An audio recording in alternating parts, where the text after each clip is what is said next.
Welcome to UGC EPG Pathshala. I am Unita Sachidanand from Department of East Asian Studies. Paper 3, 100 Poets, 1 Verse. Module 31, Poem 88 to 90. Presenting Human Emotions, Hardships of Love and Life. UGC EPG Pathshala Yokoso. Deri Daigaku Higashi Asia Kenkyu Kano Unita Sachidanando to Moshimasu. Paper San Hyakunin Issue Module Sanju Ichi Uta Hachiju Hachikara Kyuju Made Ningen no kanjo o arawasu Koi to jinsei no tsurasa Kore kara 88の歌を読みましょう。何は絵の足の仮ねの人よゆえ身を尽くしてや恋渡るべき。次に旧仮名遣いに書いてありますが、それも読みましょう。何は絵の足の仮ねの人よゆえ身を尽くしてや恋渡るべきとなります。この歌を両方旧仮名遣いでも読みましたが、現代語でも読みましたでも、書くときはこの歌の中で2つのところに気をつけなければなりません。例えば、人よゆえの絵は書くときにはちょっと違います。古い字で書きますが、読むときには絵ですけれども、2番目には恋渡るべき。恋の意は書くときは火と書きますが、読むときには恋になります。ですから、この2つのところに気をつけて読んでいてください。もう一度読みます。何は絵の足の仮ねの人よゆえ身を尽くしてや恋渡るべき。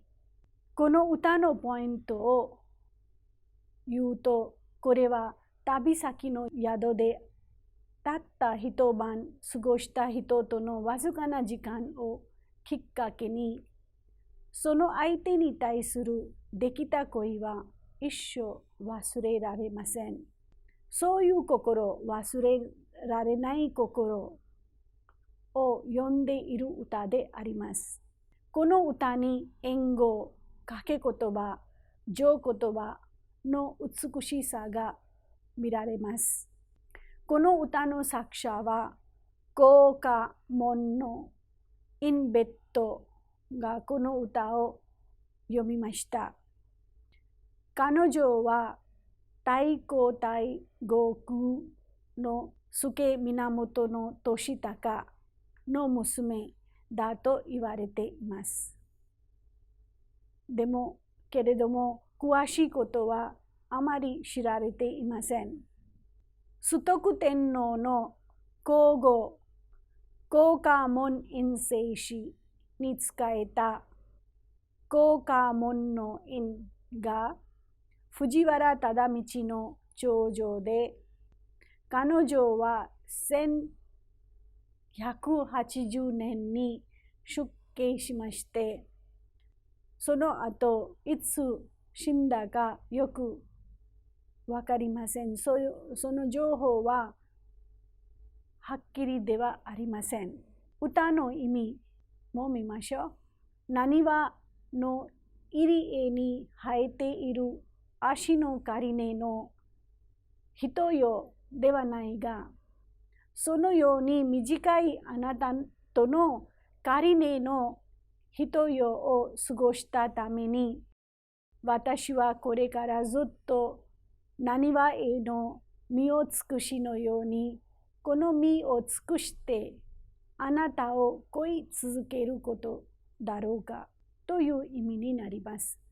次に語彙の説明とか解説を見ましょう。なにわえの足の、なにわえはお坂の海の近くに入り、お坂の海岸の湿地帯、湿っているところですね。に足が一面に入っていたので、足の隠語だと言われています。また、身を尽くしの隠語にもなっています。ここに身を尽くしとか足は2つの意味があります。ですから、そういうような隠語が使われています。また、ここまでが仮ね、人よの上言葉も入っています。つまり、なにわえの足のが次の仮のの人よ、仮ねの人よの、ですから、仮よ、人よは2つあります。一つは寝ることと一緒につながっているし、もう一つの人よは、要は2つ少し短いところですね。短い場所。ですから、そういうような上言葉もここに使われています。仮ねの人よ。ゆえ、仮ねは仮ねと仮ねの掛け言葉でもあります。仮ね、漢字で見るとよくわかりますが、仮ねは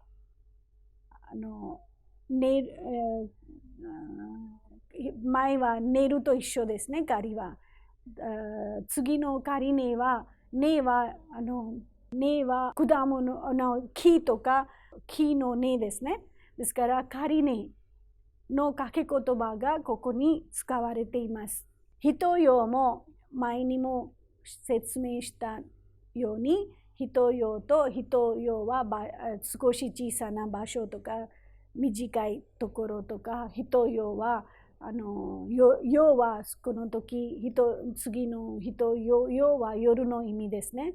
ですから、人よ2つの言葉ですが、こういう掛け言葉になります。よのことをよと言いますね。ですから、教科書とか本の中に漢字と一緒に読むと、よを分かります。2つのよがあります。ゆえは原因とか理由を表す名詞であります。身を尽くしてや恋渡るべき。身を尽くしは、身を尽くしと身を尽くしをまたここに掛け言葉とのように使われていますが、この2つの語彙は、ですから前にも言ったように、身を尽くしては一つは船の杭と関係がありますが、もう一つは身でたくさん働いてとか努力するという意味もあります。やはここは義務を表します。ですから、もう一度これを読みましょう。身を尽くしてや恋渡るべき。やは疑問ですね。恋渡るはずっと恋続けるの意味になります。べきは水量を表しています。ちょっと現代語とちょっと違いがありますが、現代語のべきは少し違った意味を表しますけれども、ここは水量を表しています。ここは恋続けることになるに違いありませんという当然の意味も込められています。や、べきで結ばれています。干渉に入りましょう。旅をしていて、ですから、ある場所に泊まった時ね、それは宿と言われていますが、ですから、旅ねの宿で芽生えた恋心と官能的な恋のことだと思われています。とても美しい表現ですが、とても美しい心の表し方ですね。芽生えたもとても素晴らしい語彙だと私は思いますが、旅根の宿で芽生えたというのは、芽が出ると同じように何か新しい感情が生まれてきました。恋でね、恋の新しい感情が生まれてきましたということもここに入っています。旅根の宿で芽生えた恋心と官能的な恋のことだと思われています。また、ちょっとだけでの恋の楽しさもここに入っていますね。ですから、このちょっとした恋の楽しさですけれども、これをずっと一生、この恋と一緒に住まなければなりません。ですから、こういうちょっとだけの恋の楽しさと、ずっとこの恋、生まれた恋と一緒に住まなければなりません。と、そういう人生の暮らしさがこの歌に入っていると思います。昔、なにわの江口に友情がたくさんありました。見知らない旅人とそういう場所でね、見知らない旅人と人用の官能的な恋を壊した後、女性の深い恋で生まれた深いな心を示す歌であります。掛け言葉、隠語、上言葉の技巧を使って、ただ人用の恋に身を捧げ、そのためにずっと寂しく過ごさなければなりません。というような悲しい運命が十分に乱されています。もう一度この歌に出ている語彙を読みましょう。なにわえ、仮ね。仮ね2つありますね。人用も2つあります。身を尽くしも2つあります。ですから、この歌に出ているこの2つの語彙ね、同じ発音の語彙は、掛け言葉、上言葉と隠語によって使われていますのはとても美しいです。ですから、恋渡るべき。ですから、恋渡るべきも一つの大事な語彙です。これから89の歌を読みます。玉の応用、たえなばたえね、ながらえば、しのぶることの弱りも増する。玉の応用、たえなばたえね、ながらえば、しのぶることの弱りも増すると、これは旧仮名遣いになりますが、でも読むときはよくわかりません。これは仮名遣いで読んでいるのか、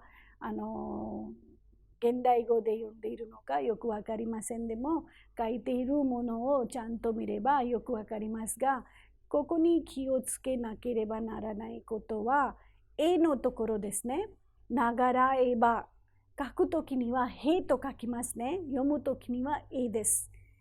もう一度読みます。玉の応用、たえなば、たえね、ながらえば、しのぶることの弱りも増するとなります。この歌のポイントを見ましょう。自分の心の中に秘密にしている恋を守るように、自分自身の命を失っても構いませんということですね。恋の感情が鮮明にきれいに表されている歌です。ですから、自分の短い恋ね、でもその秘密にしてあります。その恋を守りたいんです。ずっと守りたいんですね。この歌の作者は shoku shinai shinno desu. Kushikishi Ojo とも言われています。平安時代後期から鎌倉時代初期の上流歌人です。生まれた年は明確ではありません。けれども、1149年や1153年に生まれたという説もありますが、死んだ年は1201年だと言われています。10歳頃から11年間、鴨神社の祭院、鴨神社にこの未婚の王女を務めていました。後に出家しました。作者の生まれた年ははっきりではありませんけれども、だいたい1149年や1153年に生まれましたという説もあります。そしていつ死なれたかもよくわかりませんけれども、1201年に死にましたということも言われています。そしてこの作者は10歳頃から11年間、鴨神社に祭院として勤めていました。その後の年から出家しました。早速歌の意味にも入りましょう。我が命を絶えてしまうのなら絶えてしまえ。このまま生きながらえていると、潜めている恋を秘密にし続ける心が弱まると困るからね。語彙を見ましょう。語彙と説明、解説。玉の尾、本来は玉を貫いた尾の意味だが、ここは我が命の意味です。絶えなば絶えね。絶えるなら絶えてしまえの意味です。なばはならとねは何々てしまえの意味です。これは強い語気を含んでいます。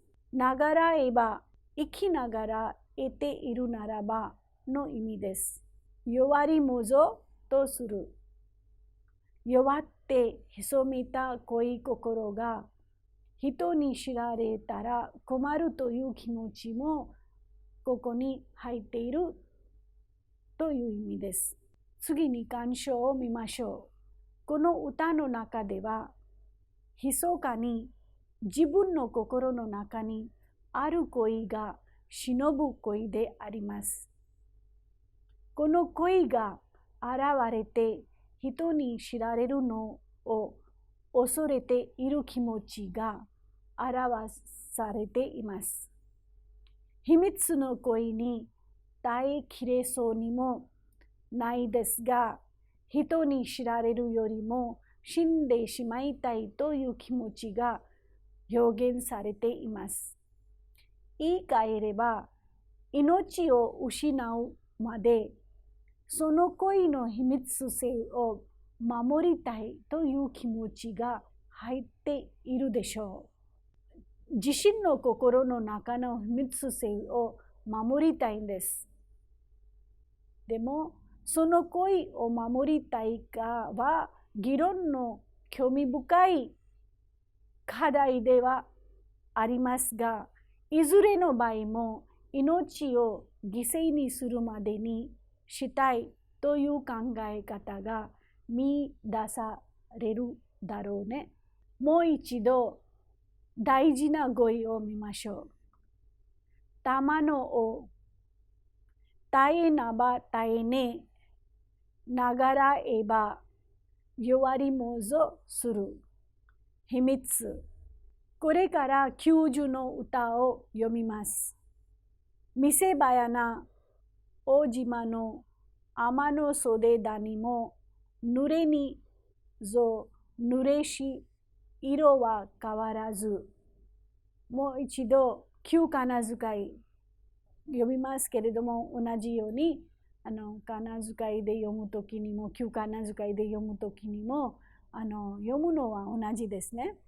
見せ場な大島の天の袖谷も濡れに濡れし色は変わらずとなりますが、ここに気をつけなければならないというところは2つありますが、大島の王ですね。書くときには、この王は、例えば、リンゴを食べますの王になりますですが、色は変わらずのところは、和ははと書きますが、でも読むときには和となります。もう一度読みます。見せ場な大島の天の袖谷も濡れにぞ濡れし色は変わらず。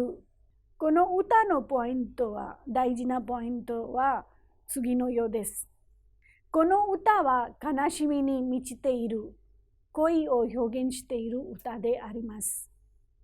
この歌の作者はインプモインの台風ですが、この生きている期間はね、1130年頃から1200頃までですが、この期間には王女であり、有名な作者の歌合わせには大抵出席しておりました。当時の一流の歌人の一人だと言われています。波に現れて濡れに濡れてしまった色はそれでも変わりませんのにという意味ですね。語彙と解説。見せ場やな見せたいものであるよという意味であります。大島は宮崎県松島のあるところで島の一つです。天野は業種のことです。男女両方のために用いられています。袖谷も、谷はでさえの意味ですが、袖でさえの意味であります。濡れにぞ濡れし、濡れに濡れた、ひどく濡れたの意味ですが、ぞは脅威の係上司であります。色は変わらず、色は変わらないの意味です。願書に入りましょう。愛は実現できなかったため、血の涙が出るほど涙を流しました。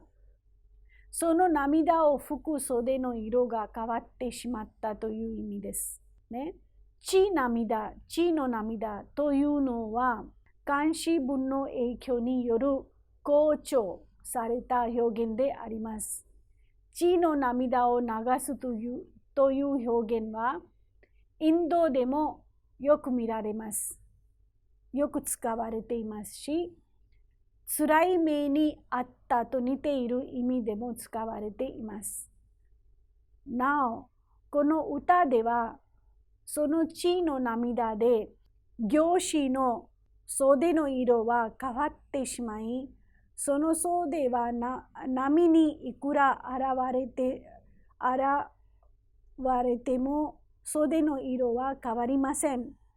という意味になりますね。ここでは恋の辛さをより強く訴えていると言えよう。はい、これで終わります。